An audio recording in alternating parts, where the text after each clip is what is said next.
बहुत समय पहले एक छोटे से गांव में भोले भाले लोग रहते थे। गांव हरा भरा था।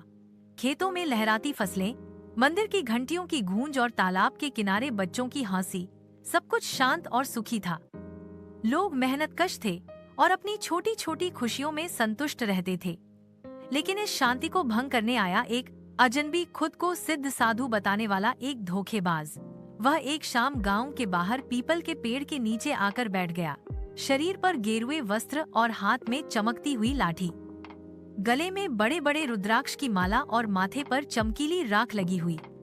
जब कोई उसके पास से गुजरता, वह आंखें बंद करके गहरी आवाज में मंत्र बुदबुदाता और कभी कभी राख फेंककर कहता, मैं हूँ सिद्ध महात्मा, मेरे पास है जादुई शक्ति, जो चाहे वरदान मांगो।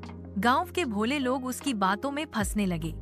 लोग सोचने लगे कि शायद कोई सच्चा संत हमारे गांव में आया है। अगले ही दिन वह साधु गांव के चौक पर पहुंचा और बोला, हे लोगों, जिसने मुझे सच्चे मन से दान दिया उसका जीवन बदल जाएगा। जिसकी कोई मनोकामना अधूरी है वह मेरे पास आए। धीरे धीरे साधु ने लोगों को अपने झांसे में लेना शुरू कर दिया। एक किसान की गाय बीमार थी। साधु ने राख फेंकी और कहा, यह कल से दूध दुगुना देगी। और संयोग से अगले दिन गाय ने सामान्य से ज्यादा दूध दे दिया। लोग चकित रह गए और साधु की महिमा गाने लगे। किसी गरीब किसान को उसने ताबीज देकर कहा, इससे तुम्हारे खेत में बम्पर फसल होगी।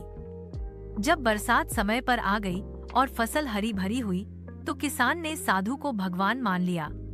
किसी माँ को उसने वचन दिया, इस हवन से तुम्हारा बेटा अमीर बनेगा। लोग और भी ज्यादा विश्वास करने लगे। गांव वाले साधु को दान दक्षिणा देने लगे। कोई अनाज लाता, कोई सोना चांदी, कोई मेहनत की गाढ़ी कमाई। साधु दिन ब दिन अमीर होता जा रहा था। लेकिन सच ये था कि उसके पास कोई जादुई शक्ति नहीं थी। वह चालाक था और लोगों की आस्था का फायदा उठाकर पैसे बटोर रहा था। रात को वह गांव वालों का दिया अनाज बेच देता और सोने चांदी को अपने कपड़ों में बने गुप्त तहखाने में छुपा देता। गांव में एक बच्चा था, राजू।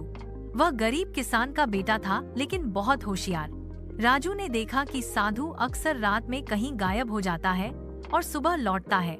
उसका शक गहराने लगा। एक रात राजू ने छुपकर देखा कि साधु राख में चमकने वाला पाउडर मिलाता है, जिससे लोग चमत्कार समझ बैठते हैं। ताबीज में वह बस कागज और धागा भरता था। राजू ने गांव के कुछ दोस्तों को भी यह दिखाया। बच्चों ने तय किया कि वे इस धोखेबाज को बेनकाब करेंगे। अगले दिन राजू ने गांव के बुजुर्गों को सबूत के साथ समझाया, लेकिन पहले तो किसी ने उसकी बातों पर विश्वास नहीं किया। सब साधु के जादू से अंधे हो चुके थे। गांव वालों ने साधु की परीक्षा लेने का निर्णय किया। उन्होंने कहा, अगर तुम्हारे पास सचमुच जादुई शक्ति है तो हमारे सूखे पड़े तालाब को भर दो। गांव कई महीनों से सूखे से जूझ रहा था। साधु पसीना पसीना हो गया। उसने मंत्र पढ़े, लाठी घुमाई, राख फेंकी, लेकिन तालाब खाली का खाली रहा। लोग हैरान थे। साधु बड़बड़ाने लगा, देवताओं का समय सही नहीं है, कल चमत्कार होगा। लेकिन राजू और बच्चों ने सबको बताया कि यह साधु रात में पास के जंगल से चोरी करता है और नकली चमत्कार दिखाता है। उसी रात गांव वालों ने छुपकर साधु का पीछा किया। उन्होंने देखा कि साधु अंधेरे में पास के नगर से आए व्यापारियों से सोना चांदी का सौदा कर रहा है। अगले दिन सब गांव वाले इकट्ठे हो गए और साधु को पकड़ लिया। पहले तो उसने दया की भीख मांगी। वह हाथ जोड़कर रोने लगा, मुझसे गलती हो गई, मुझे छोड़ दो। लेकिन अब लोग गुस्से में थे।